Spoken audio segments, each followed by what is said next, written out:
तम विद्या दुःख संयोग वियोगम योग संज्ञितम स निश्चयेन योक्तव्यो योगो निर्विन्न चेतसा। नमामि सद्गुरुं शांतं सच्चिदानंद विग्रहम पूर्ण ब्रह्म परानंद मीशम आळंदी वल्लभम।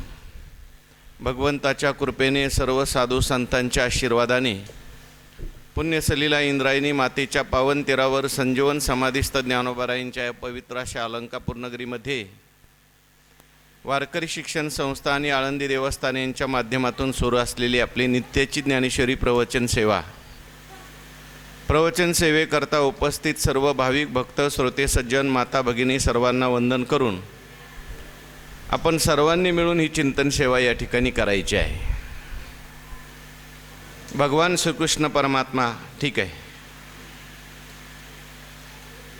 अर्जुनांचं निमित्त करून दिव्य असा गीतेचा उपदेश करतात आणि या गीतेच्या उपदेशामध्ये 6वा अध्याय भगवंतांनी विस्ताराने सांगितलेला आहे। 6व्या अध्यायामध्ये भगवान परमात्म्याने आत्मसंयमन नावाचा योग सांगितला आणि ज्ञानेश्वर महाराजांनी मात्र त्याचं विस्ताराने चिंतन केलेलं आहे।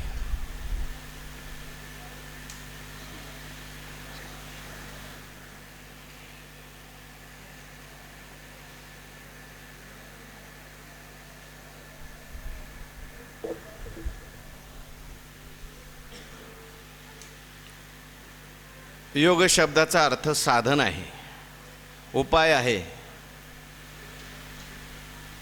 आपल्या जीवनामध्ये आपण एखाद्या गोष्टीचा प्राप्ती झाली तर आपण म्हणतो योग आला।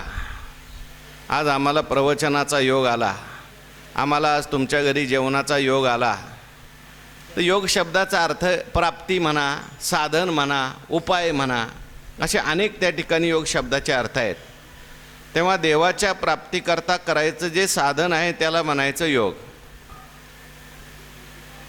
असे अनेक योग भगवान श्रीकृष्ण परमात्म्याने गीतेमध्ये सांगितले। जवळजवळ आपण नेहमी चिंतन करतो 18 अध्यायामध्ये देवाने किती 18 योग सांगितले। ज्याचा जसा अधिकार असेल तसा त्यांनी योग स्वीकारावा आणि त्यानुसार भगवंताची प्राप्ती करून घ्यावी। देवाचा असा आग्रह नाही तुम्ही याच योग करा आणि तोच योग करा। आपल्याला जो झेपेल पचेल रुचेल तो योग आपण केला पाहिजे। कोणी भक्तियोगाने जातं, कोणी ज्ञानयोगाने जातं, कोणी कर्मयोगाने जातं। मार्ग जरी वेगवेगळे असले तरी सुद्धा जायचं आहे कुठल्या ठिकाणी, एकाच ठिकाणी जायचं आहे। हो हां, ज्ञानोबारांची ओवी आहे, मार्ग वेगवेगळे असले तरीसुद्धा जायचं आहे त्या ठिकाणी, एकाच ठिकाणी जायचं आहे, परमात्मा स्वरूपच प्राप्त करायचं आहे। म्हणून अनेक प्रकारचे योग भगवंतांनी सांगितलं। गीतेमध्ये योगाच्या अनेक व्याख्या आल्या, श्लोकामध्ये आलेल्या आहेत। आपल्याला श्लोकामध्ये सांगता येईल की कुठे कुठे भगवंतांनी योग सांगितला आहे, सांगा कोणाला जर आठवत असेल तर। श्लोकात चाललं आहे, गीतेच्या श्लोकात भगवंतांनी योग शब्द कुठे कुठे आणला आहे, याला योग म्हणायचं।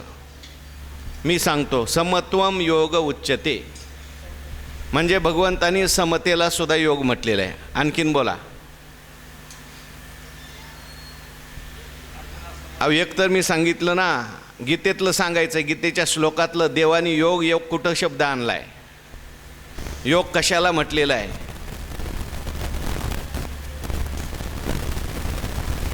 नाही, योग संज्ञा सांगितली, योगाची व्याख्या कुठे सांगितली?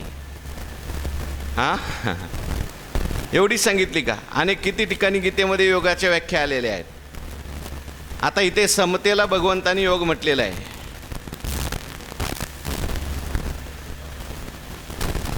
ज्ञानेश्वर महाराजांनी योगाच्या व्याख्या सांगितल्या। आपण नेहमी सांगतो, जीव परमात्मा दोन्ही बैसोनी ऐक्यासनी जयाच्या हृदय भुवनी विराजती अर्जुना तोची योगी।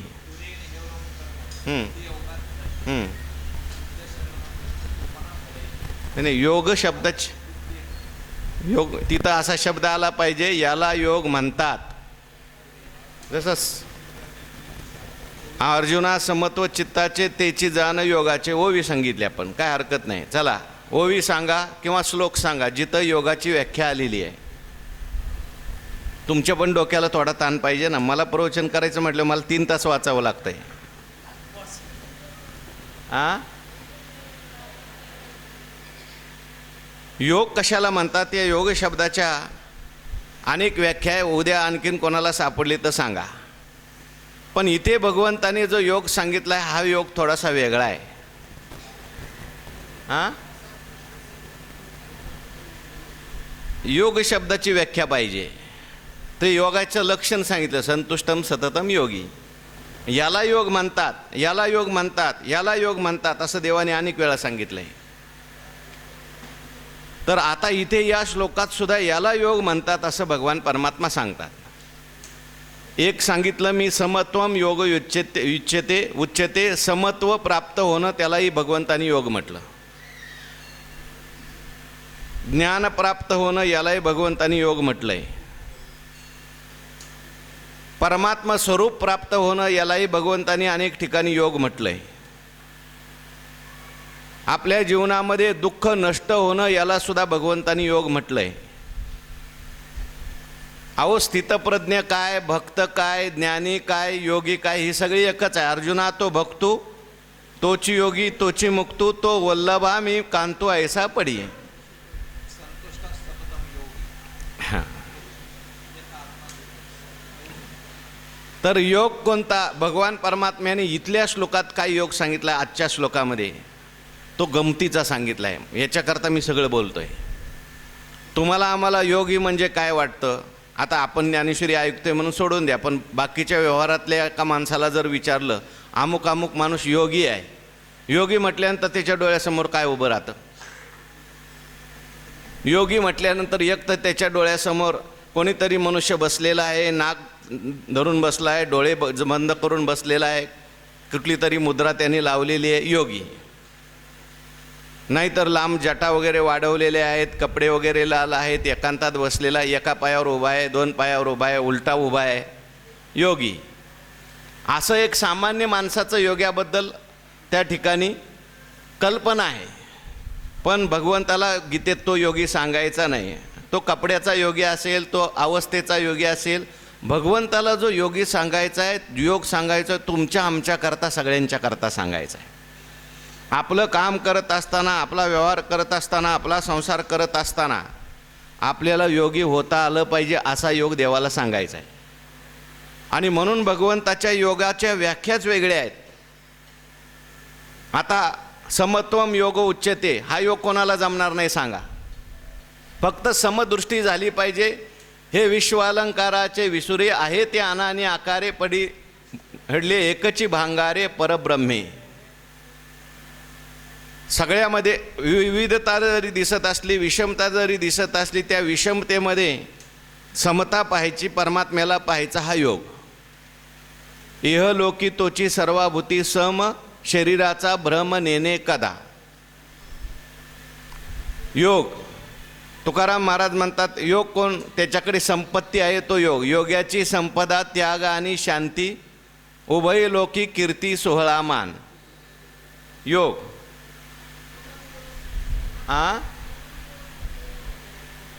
हा मी सांगितला, पण योगाची व्याख्या पाहिजे आपल्याला. तेव्हा काय सांगत होतो मी? मूळ व्यवहारातल्या माणसाच्या योगाच्या कल्पना वेगवेगळ्या आहेत आणि देवाने जो गीतेत योग सांगितला आहे तो योग मात्र सर्वांच्या करता असलेला योग सांगितला आहे. तुम्ही गृहस्थी असा, तुम्ही ब्रह्मचारी असा, तुम्ही व्यापारी असा, तुम्ही व्यवहार करणारे असा, स्त्री असा, पुरुष असा, मुलगा असा, कोणी असा, मुलगी असा, जो योग सगळ्यांना जमणार आहे असाच देवाने गीतेत सांगितला आहे. आणि सगळ्यांच्या करता सांगतो त्यालाच देव म्हणायचं. एकाच माणसाकरता सांगितलं तर तो देव होईल का?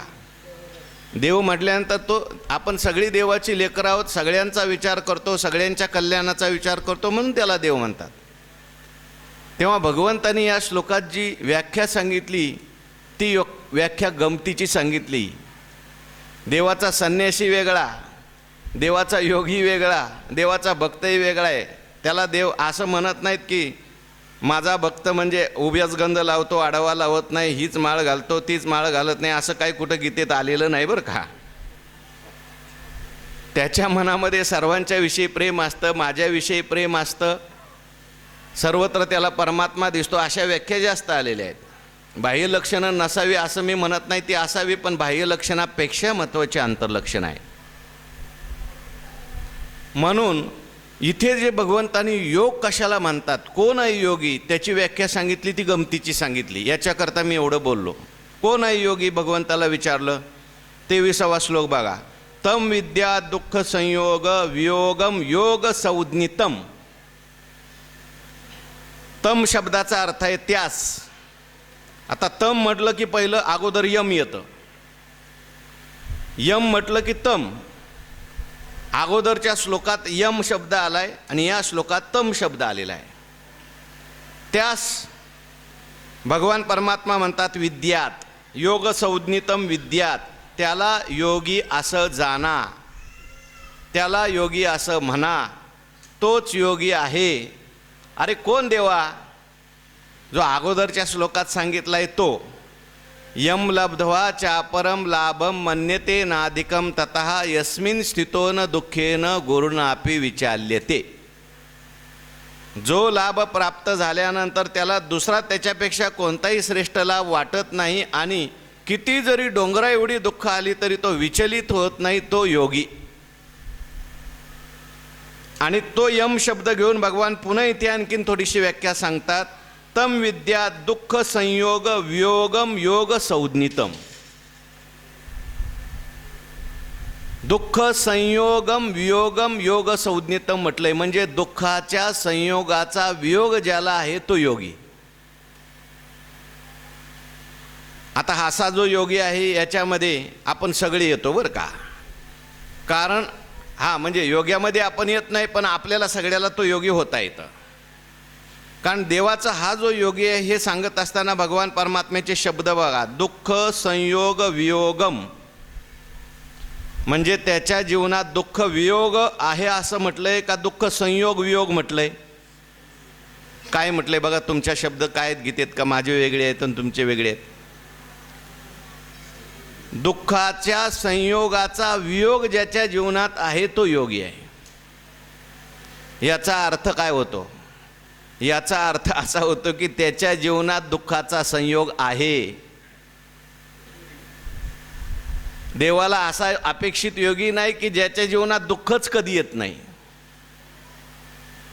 म्हणून काल मी सांगितलं होतं इथं थोडासा पतंजलींचा आणि गीतेत प्रस्थानातला विचारातला भेद थोडासा दिसून येतो.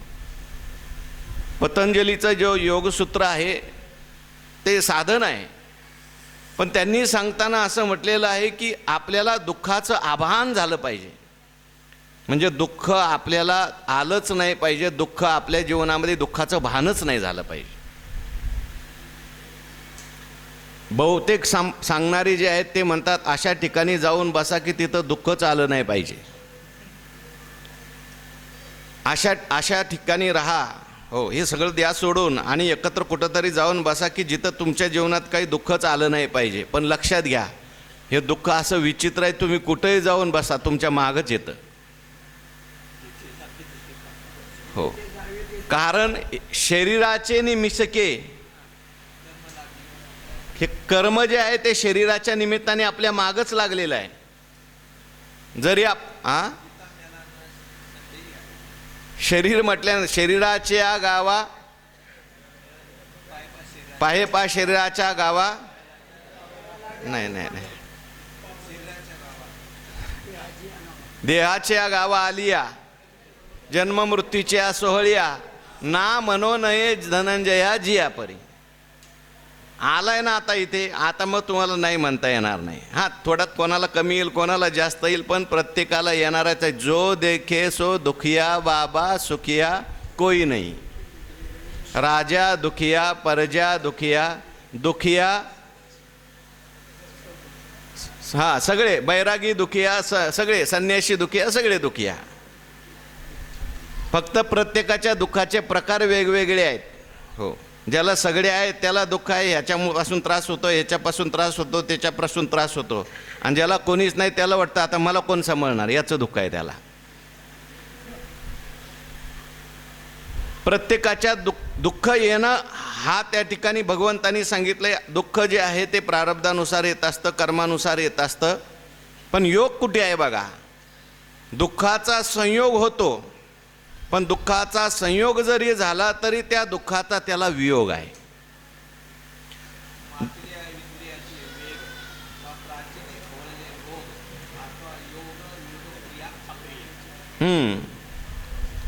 भगवान म्हणतात दुःख संयोग वियोगम योग संज्ञितम. योग कशाला म्हणायचं? दुःखाच्या संयोगाचा मग वियोग. म्हणजे आलंय दुःख, त्रिविध मुख्य आगवे, उपद्रवाचे मेळावे, वरी पडलिया नवे वाकुडा जो. येतात त्याच्याही जीवनामध्ये. आध्यात्मिक दुःख येईल म्हणजे रोग होईल त्याला, मनाचं दुःख सुद्धा येईल, मानसिक सुद्धा काही क्लेश त्याला होतील. झाले क्लेश, ज्ञानोबारायांना क्लेश झाले नाही का मानसिक? हो. नको वाटलं काय ह्या लोकांच्या करता आपण आलो, उद्धारा करता आलो आणि आपल्याला साधी भाकरी मिळू देत नाहीत हे लोक. संन्याशाची पोरं म्हणून आपलं तोंड बघायला कोणी तयार नाही. ज्यांच्या कल्याणाकरता आपण आलो आणि त्यांनीच आपल्याला त्या ठिकाणी यांचं तोंड बघायचं नाही असं म्हणावं. किती केलं तरी सुद्धा मानसिक क्लेश तेवढा का होईना होणार आहे. अहो, तुकाराम महाराजांच्या अंगावर ज्यावेळेस त्या शिवबा कासाराच्या बायकोने उकळतं पाणी ओतलं, काय कारण? फक्त तुकाराम महाराजांच्या कीर्तनाला माझा नवरा जातो आणि त्याच्यामुळे घरचं काम होत नाही, एवढाच राग त्या बाईच्या मनात. पण असं जर आपण तुकाराम महाराजांना काय बोललं तर राग येईल म्हणून घरी बोलवलं, चांगलं आमच्या घरी या, जेवण करा, पाहुणचार करा, आणि बरोबर काटा काढला. जळे माझी काया लागला ओनवा, महाराज म्हणले की नाही त्यावेळेस? धावरे केशवा. म्हणजे दुःखाचा संयोग झालाय. आपण काल पांडवांचं उदाहरण पाहून आलो की ज्या द्रौपदीला साक्षात भगवंतानी बहीण मानलं, 5 मुलं तिची त्या अश्वत्थामेने मारली.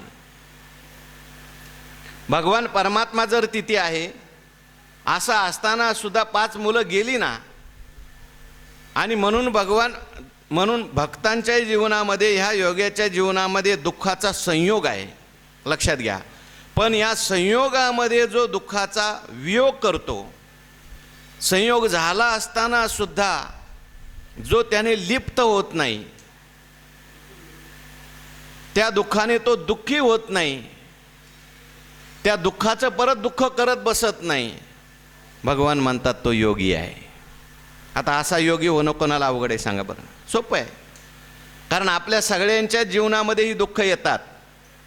आल्यानंतर ती दुःख मनाला होतात सुद्धा तेवढ्यापुरती.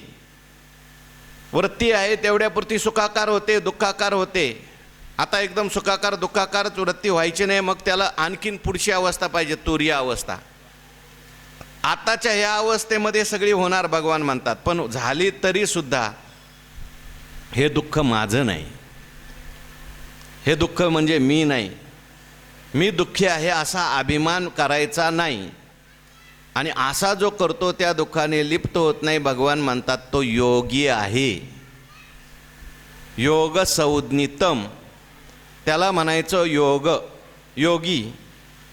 म्हणजे दुःखाचं अभान सांगितलं नाही, तर दुःखाचं भान झाल्यानंतर सुद्धा त्याच्या संबंधाने त्रैकालिक अत्यंत अभावाचा निश्चय, किंवा दुःखाचं भान झाल्यानंतर सुद्धा त्याने लिप्त न होणं, त्या दुःखाचं दुःख करत न बसणं. काय होतं? माणसाच्या अज्ञानी माणसात आणि ज्ञानी माणसात फरक एवढाच आहे. अज्ञानाच्या जीवनात दुःख येतं आणि ज्ञानाच्या जीवनात दुःख येतं. ज्ञानाच्या जीवनात दुःख आलं तरी सुद्धा तो त्याने लिप्त होत नाही. सुखी संतोषा न यावे, दुःखी विषादा न भजावे, लाभा लाभ न धरावे मनामाई. तो म्हणतो आलं जाऊ द्या, बरं झालं उलट आलं. त्या कुंतीने तर देवाला काय मागितलं? दुःखच मागितलं. येऊ द्या म्हटले, किती यायचं आहे ते, मला त्याच्यामुळे देवाचं स्मरण घडतं. आणि अज्ञानाच्या जीवनामध्ये जर दुःख आलं तर तो काय करतो? का आलं, कुठून आलं, ह्याच्यामुळं आलं, तिच्यामुळे आलं, मग ह्याला शिव्या दे, त्याला शिव्या दे, याचा द्वेष कर, त्याचा द्वेष कर. या दुःखामुळे एका दुःखाची किती दुःख तयार होतात? अनेक दुःख तयार होतात. वाहिल्या उद्वेग दुःखाची केवळ. आणि मग तो दुःखाचा सागर तयार करतो, दुःखाचा डोंगर आपल्या भोवती तयार करतो. मग त्या दुःखातून त्याला बाहेर निघता येत नाही.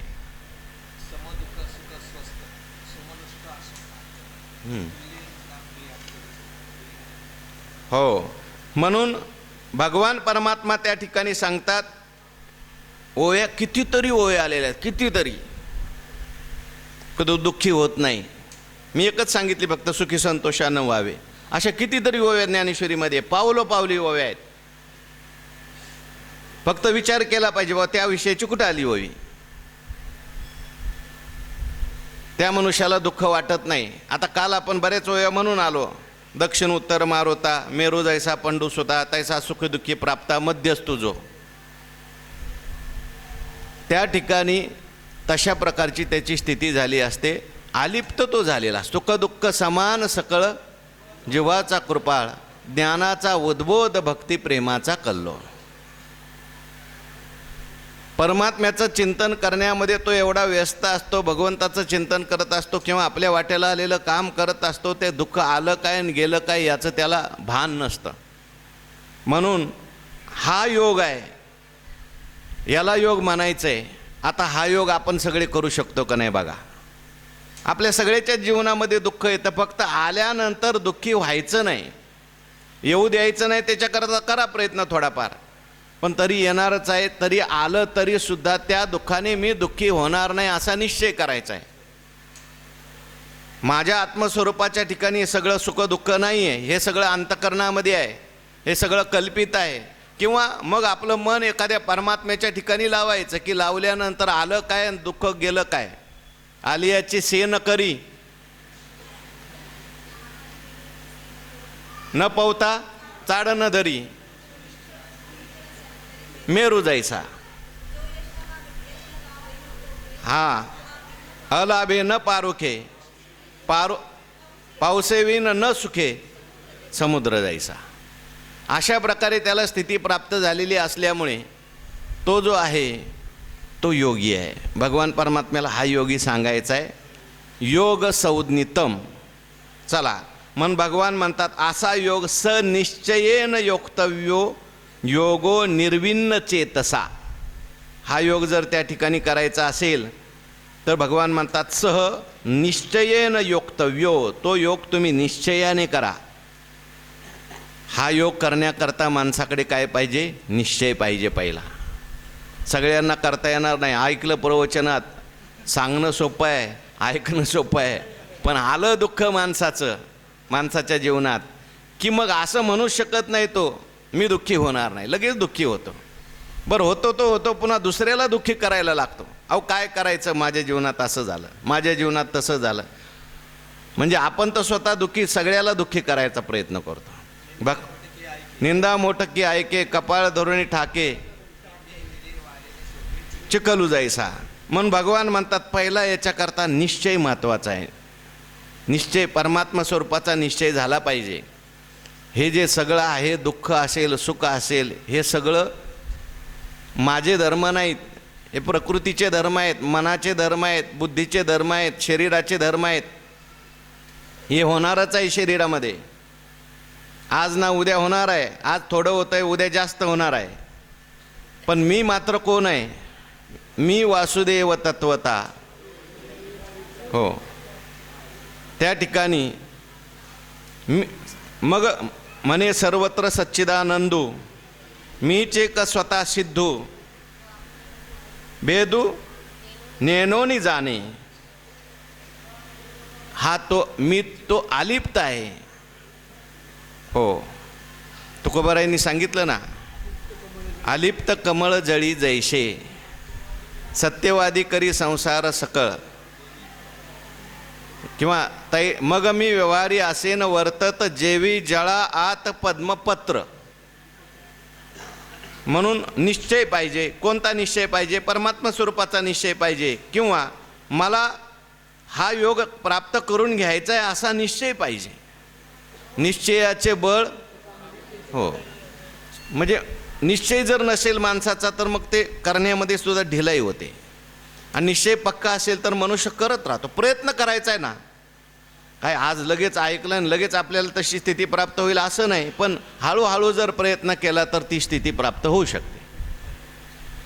म्हणून भगवान म्हणतात स निश्चयेन योक्तव्यो योगो अनिर्विन्न चेतसा. तो योग करायचा आहे अनिर्विन्न चेतसा, म्हणजे खेदरहित मनाने करायचा आहे, चित्ताने करायचा आहे. कुठल्याही प्रकारचा खेद करत बसायचं नाही. हा योग करत असताना लगेचच आपल्याला यश प्राप्त होईल असं नाही,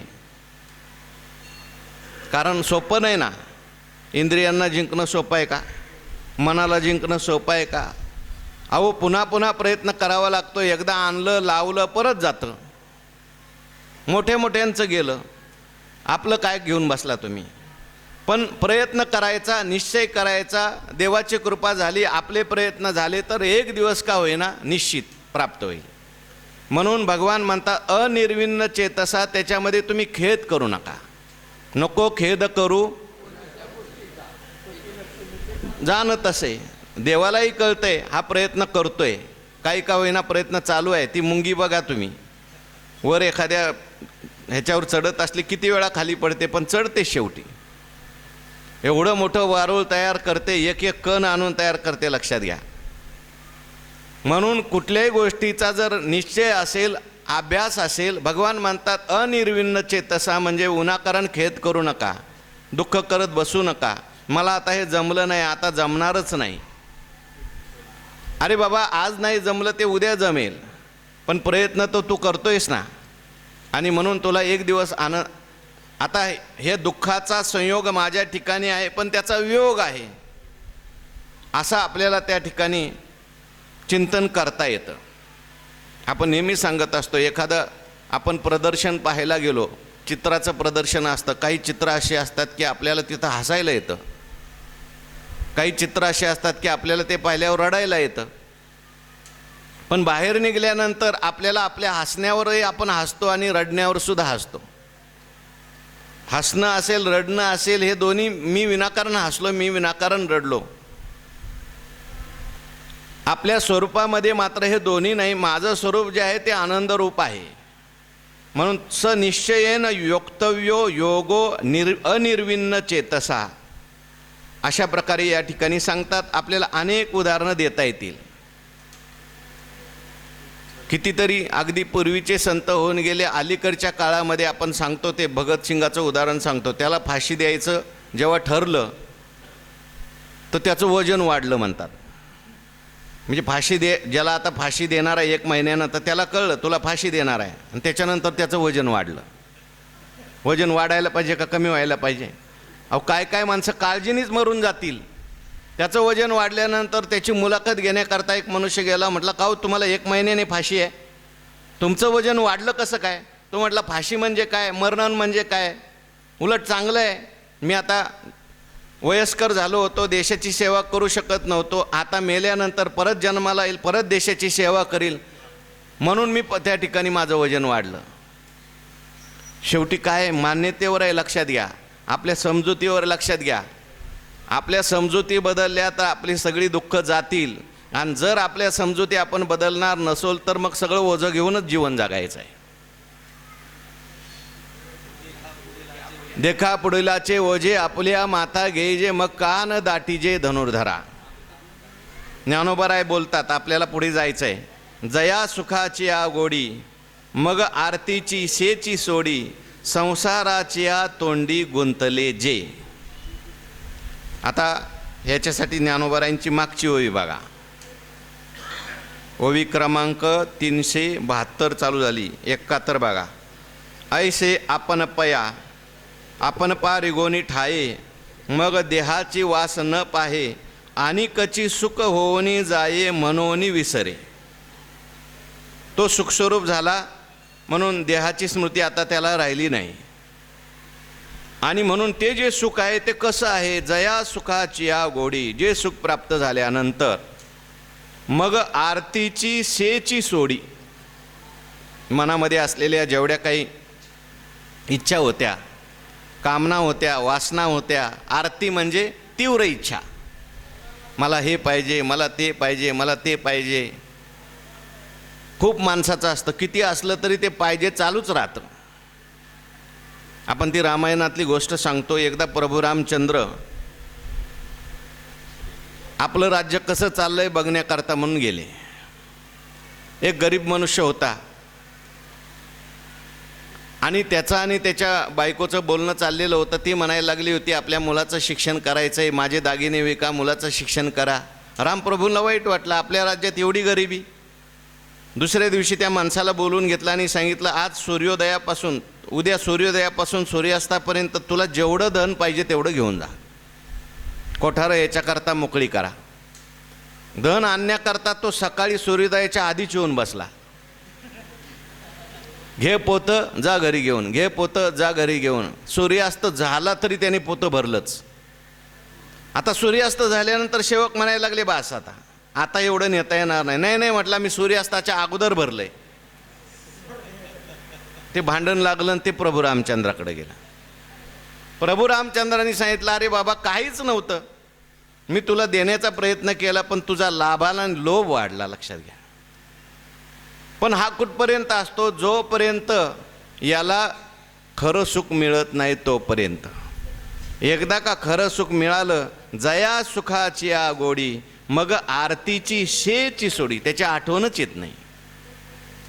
ज्ञानोबाराय म्हणतात, सांगे कुमुद दळाचे नि ताटे, बोला, जो जेविला चंद्र किरण चोखटे, तो चकोर काय वाळवंटे चुंबित असे. जो आपुलेनी नागरपणे, इंद्रभुवना ते पाबळे म्हणे.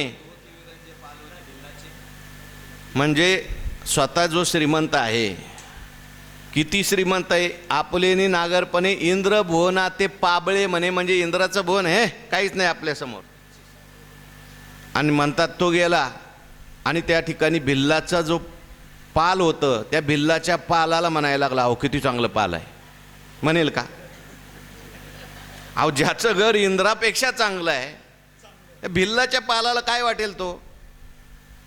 म्हणून त्या ठिकाणी ज्याला आत्मसुख प्राप्त झालं, आत्मसुखाची या गोडिया, विटे जो का सकळ विषया, जयाच्या ठाई इंद्रिया मानू नाही.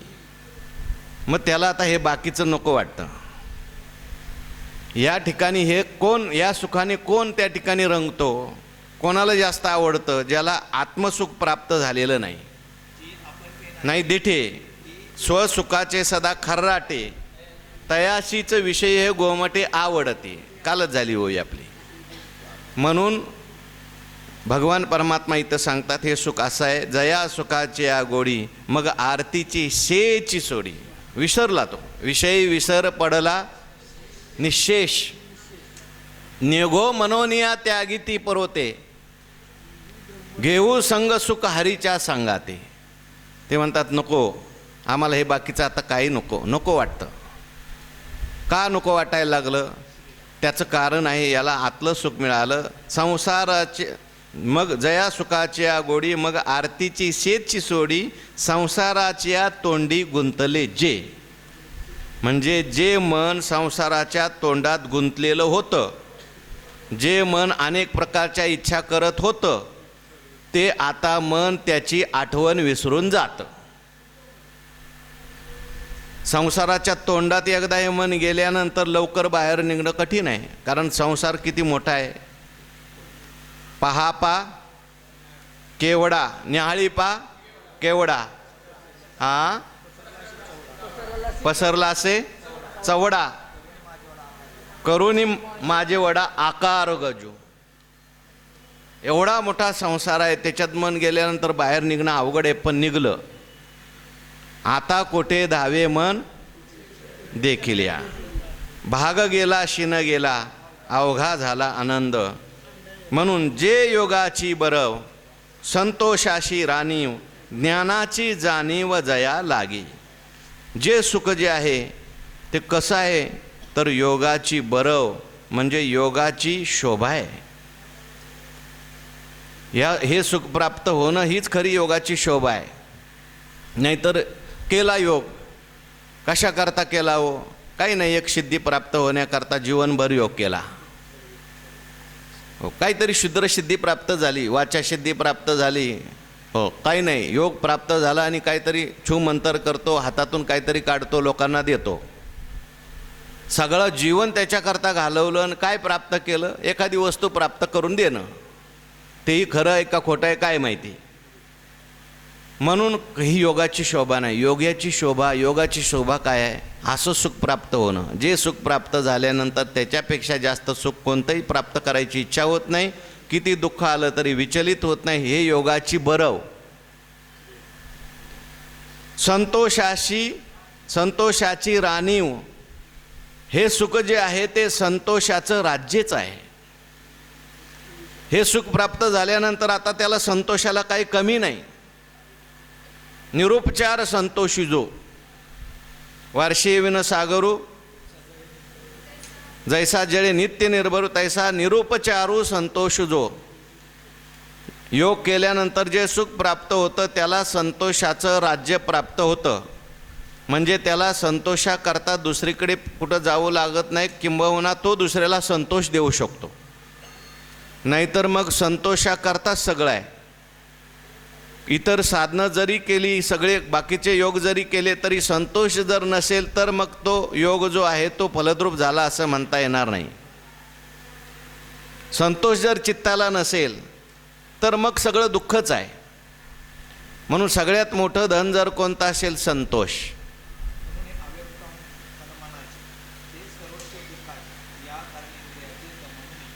संतोष शब्द आला पाहिजे ओवीमध्ये. संतोष अशी ओवी सांगायची असेल तर संतोष शब्द. जो विषय चाललाय ना पूरक असली तर चांगलंच आहे, पण फिट बसतं कधी तो विषय चाललाय ती ओवी आली पाहिजे. संतोषाचं वर्णन चाललंय की संतोषाच्या ओवी आल्या पाहिजे. आता काय अवघड नाही, पाठ करायला लागत नाही. मोबाईलमध्ये फक्त संतोष टाकलं की सगळे ओव्या येतात. आता तुम्हाला मोबाईलही चालवता येत नाही ना. हा, जब आये संतोष धन धुली समान. वा. दुःखी विषादा न बजावे, लाभा लाभ न धरावे मना माझी. आपण गेली उभी मागाशी. बोला, मोठ्याने बोला. हा, मोबाईलमधून सांगितलं बघा. चांगली व्यवस्था केली ना विज्ञानाने. बघा ना, पाठ करायची गरज नाही. एक शब्द टाकला की सगळे ओव्या तिथे येतात. काय कशाकरता चाललंय? संतोषाचं राज्य प्राप्त होतं. योगाची बरव संतोषाची राणीव. त्याला संतोषाचं राज्य प्राप्त होतं. आता त्याला संतोषाकरता दुसरीकडे कुठे जावं लागत नाही. गेला दृष्टांत माझ्या डोक्यात आला होता पण या गडबडीमुळं. ज्ञानाची जाणीव जया लागी. आणि ज्ञानाची जाणीव जी आहे ज्याच्या करता आहे. हां, दृष्टांत आला होता भागवतामध्ये. नारद महर्षी व्यास महर्षींच्याकडे आले. आल्यानंतर व्यास महर्षींनी अनेक ग्रंथ केले होते. 17 पुराणं महाभारत लिहिलं होतं आणि खिन्न होऊन बसले होते. एवढं जरी सगळं केलं तरी संतोष नव्हता. नारद महर्षी आल्यानंतर नारद महर्षींना विचारलं. नारद महर्षींनी विचारलं. काय विचारलं? नारद महर्षींनी हे नाही विचारलं तुमची कीर्तनं किती झाली आणि प्रवचनं किती झाली. हे विचारलं तुमचे शिष्य किती आहेत नाही विचारलं. संतोष आहे का तुम्हाला? संतोष. ते व्यास महर्षी होते. म्हटले महाराज खरंच सांगतो. अहो 17 पुराणं लिहिली, महाभारत लिहिलं लोकांच्या कल्याणाकरता, पण लोकांची स्थिती पाहिल्यानंतर मला अजून संतोष नाही. काय करू सांगा? काय माझं राहून गेलं सांगा? तुम्ही सांगितलं तर अजून मी करीन. त्यांनी सांगितलं बाबा तुमच्या भगवंताच्या गुणानुवाद करायचं तुमचं राहून गेलं आहे. मग ते भागवत लिहिलं. सांगायचं काय? संतोष हा फार महत्त्वाचा आहे. संतोष आला की सगळं आलं. म्हणून ज्ञानोबाराय सांगतात ज्ञानाची असा संतोष त्याला प्राप्त होतो. ज्ञानाची जाणीव जया लागी. जया लागी ज्ञानाची जाणीव. ज्या सुखाकरताच ज्ञानाची जाणीव प्राप्त करून घ्यायची. म्हणजे ज्ञान प्राप्त करून घ्यायचं आहे. ज्ञानाची जाणीव म्हणजे ज्ञानाचं ज्ञान घेऊ नका बरं का. वृत्ती ज्ञान घ्यायचं, स्वरूप ज्ञान घ्यायचं नाही. कारण स्वरूप ज्ञान जे आहे त्या ज्ञानाचं ज्ञान होत नाही. ज्ञानाचं कधी ज्ञान माणसाला होत नाही. हा, वृत्ती ज्ञान घ्यायचं. वृत्तीला ज्ञान होतं. मी ब्रह्म आहे असं ज्ञान त्या वृत्तीला होत असतं.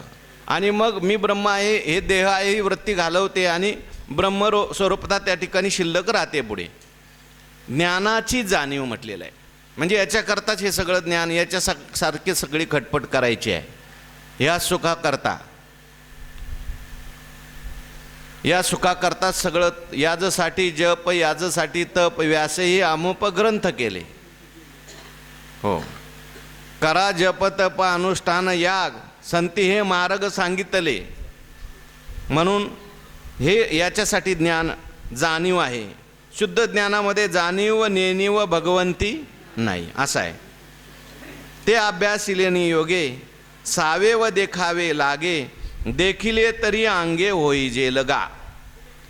ते सुख कसं प्राप्त होईल? अभ्यासिलेनी योगे. अभ्यास त्या ठिकाणी केल्यानंतर योगाचा अभ्यास करावा लागतो. आता अभ्यास म्हणजे एका दिवसाचा नसतो बरं का.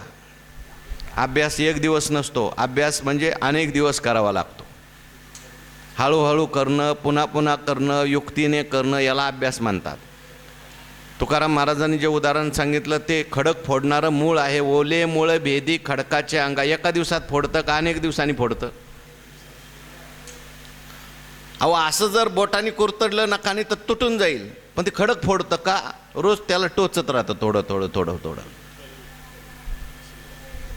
अहो, घराच्या समोर पाणी पडतं ते दगडाला छिद्र पडतं, आणि एकदा धार पडली की होतं का लगेच? ते नाही. अभ्यास तसा या योगाचा सुद्धा अभ्यास आहे. म्हणून जे अभ्यास लेणी योगे सावे व देखावे लागे. मग अभ्यास केल्यानंतर, योग प्राप्त झाल्यानंतर सावे व देखावे लागे. सावेव शब्दाचा अर्थ आहे मूर्तिमंत, पूर्ण, संपूर्ण. संपूर्ण ते सुख प्राप्त झालं पाहिजे. संपूर्ण प्राप्त झाल्याशिवाय आनंद नाही. अर्ध सुख प्राप्त करून आनंद नाही. अर्धा योग करून आनंद होत नाही. पूर्ण योग प्राप्त व्हावा लागतो.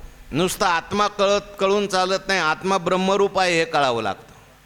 चांगदेव महाराजांना कळाला योग, पण पूर्ण कळाला का अर्धाच कळाला? अर्धाच कळाला होता ना. काही लोक म्हणतात फक्त आतच देव आहे, बाहेर देव नाही. बाहेरचं सगळं सोडा आणि आतल्या देवाला बघा. हो, आणि तोही कुठं आहे? इथं दोन भोयेच्या मध्ये बसलाय. ठीक आहे, तेवढ्यापुरतं साधन म्हणून तेही ठीक आहे, एकाग्रते करता, पण तो पूर्ण योग नाही. कारण पूर्ण योग असा आहे, ज्ञानोबाराय सांगतात, देखिले तरी अंगे होईजे लगा.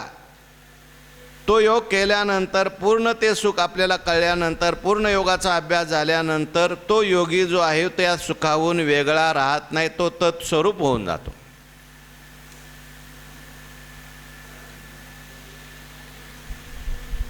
तत्स्वरूप होऊन जातो. अशा अनेक ओव्या आहेत. हो, एवं वस्तुशी जाणो जाता जाणनीची वस्तू तत्वता जाणणे आणि जाणता कैचा उरे.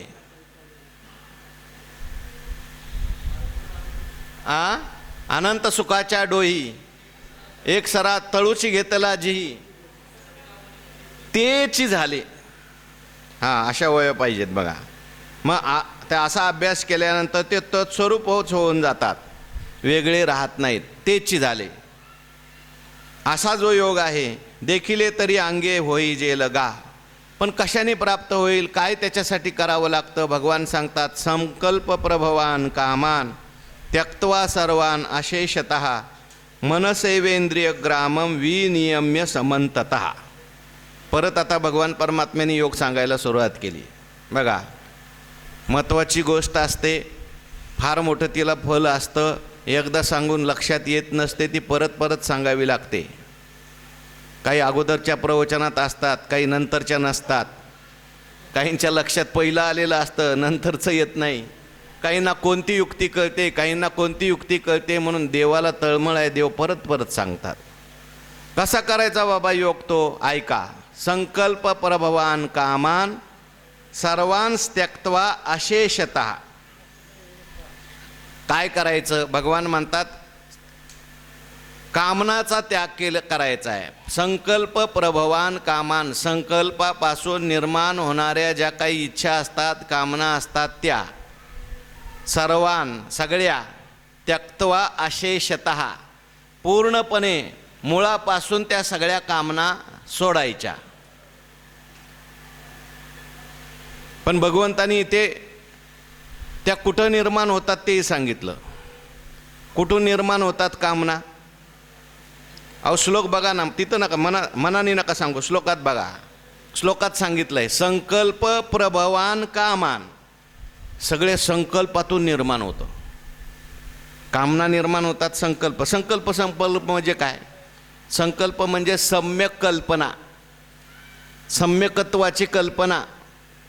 हे चांगलं आहे, हे मला सुख देणार आहे, हे असेल तरच मी जगेल, असा संकल्प पहिला होतो माणसाच्या मनात.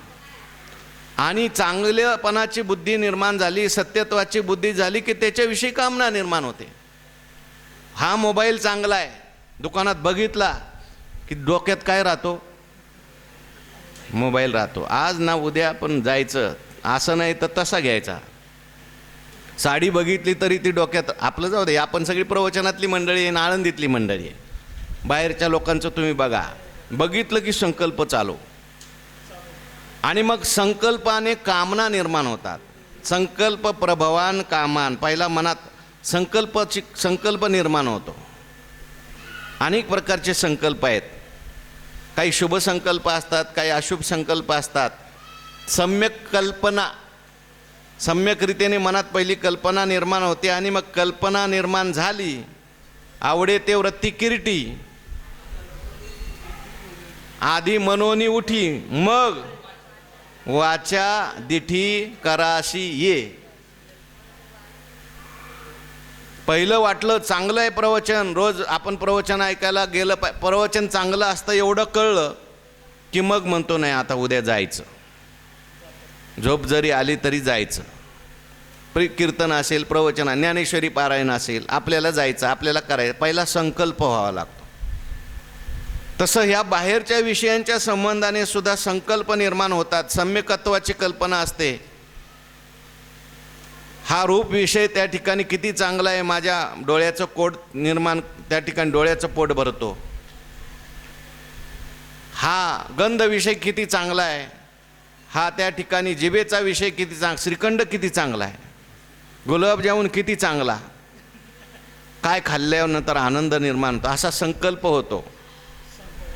म्हणून भगवान म्हणतात बाबा हे संकल्प प्रभवान कामान. संकल्पापासून निर्माण होतात. यांना नष्ट करायचंय तर तुला पहिला संकल्प घालवावा लागतो. सम्यकत्वाची कल्पनाच नको. आपल्या कल्पनाच चुकीच्या झाल्या सगळ्या. काय चांगलं आहे आणि काय वाईट आहे याच्यामध्ये जे चांगलं आहे ते तसंच राहून गेलं. वाईटाबद्दलच चांगल्याची बुद्धी झाली, अनिष्टाबद्दलच इष्टाची बुद्धी झाली, अनित्याबद्दलच नित्यत्वाची बुद्धी झाली. आणि हे संकल्प मग आपल्याला त्या ठिकाणी विषयाकडे घेऊन जातात. म्हणून संकल्प तो नाही दुजा महाराजावीन. तुकाराम महाराज म्हणतात आमच्या मनात संकल्प आहेत पण आमचे संकल्प इकडे. हो, सुखरूप ऐसा दुजा कोण सांगा, माझ्या पांडुरंगा सारिका तो.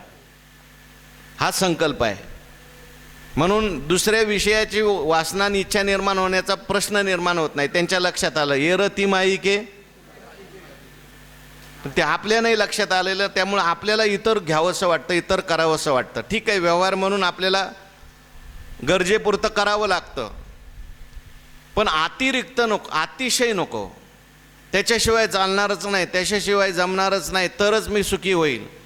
म्हणून भगवान म्हणतात योग करायचा असेल ना, पहिला संकल्प प्रभवान कामान सर्वान त्यक्त्वा अशेषता. अशेषता म्हणजे मनातूनच काढून टाका. सगळ्या संकल्पाच्या विषयी त्या ठिकाणी कामना ज्या आहेत त्या कामना सोडा. कामनेच्या त्यागे भजनाचा लाभ केला पद्मनाभ सेवा ऋणी.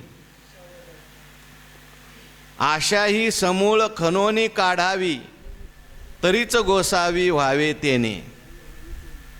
काम नाही, काम नाही. हो, म्हणून पहिल्यांदा त्या ठिकाणी कामना ज्या आहेत त्या कमी झाल्या पाहिजेत. विषयाच्या विषयी बरं का, अतिविषयाच्या विषयी कामना, आणि त्या संकल्प प्रभवान असतात म्हणून अशेषता.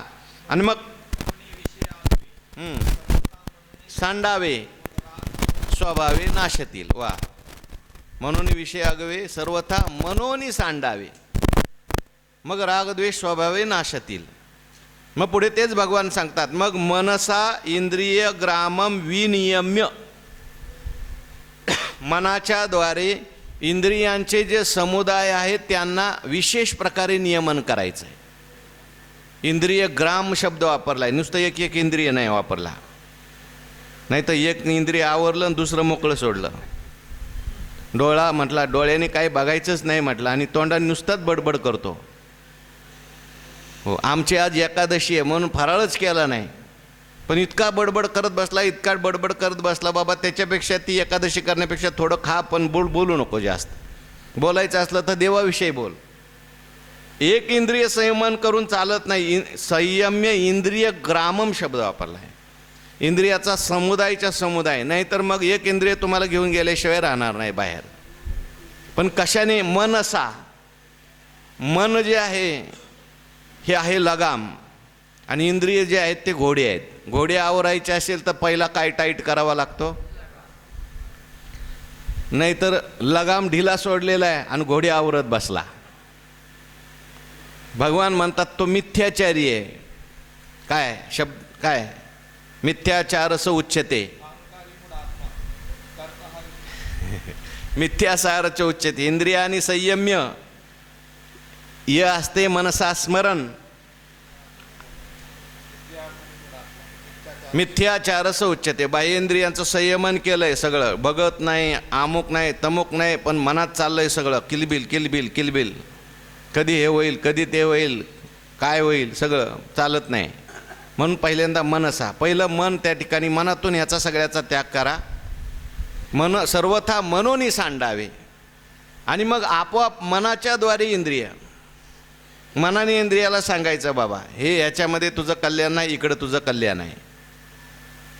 असं मनाच्या द्वारे इंद्रिय सगळ्या समुदायाला मनसा काय इंद्रिय ग्रामान मनसेवे इंद्रिय ग्रामम विनियम्य, विशेष प्रकारचं नियमन आहे. याचा अर्थ कधीच इंद्रिय विषयात जाऊ द्यायची नाही असं नाही. योग्य ते त्यांना द्यायचं आहे, योग्य ठिकाणी जायचं परवानगी आहे. पण अतिशय जो आहे, निषिद्ध जो आहे तो विषय त्याग करून मनसा इंद्रिय ग्रामम विनियम्य. आणि पुन्हा सांगितलं समंततः, म्हणजे चोहो बाजूनी, एकाच बाजूने सगळेच विषय, सर्वच बाजूनी त्याचं विशेष प्रकारे नियमन करून काय करायचं आहे? योग करायचा आहे. तो कसा योग करायचा आहे त्याचं चिंतन भगवान पुढच्या श्लोकात सांगणार आहे. आपल्याला विचार करायचा आहे. उद्याच्या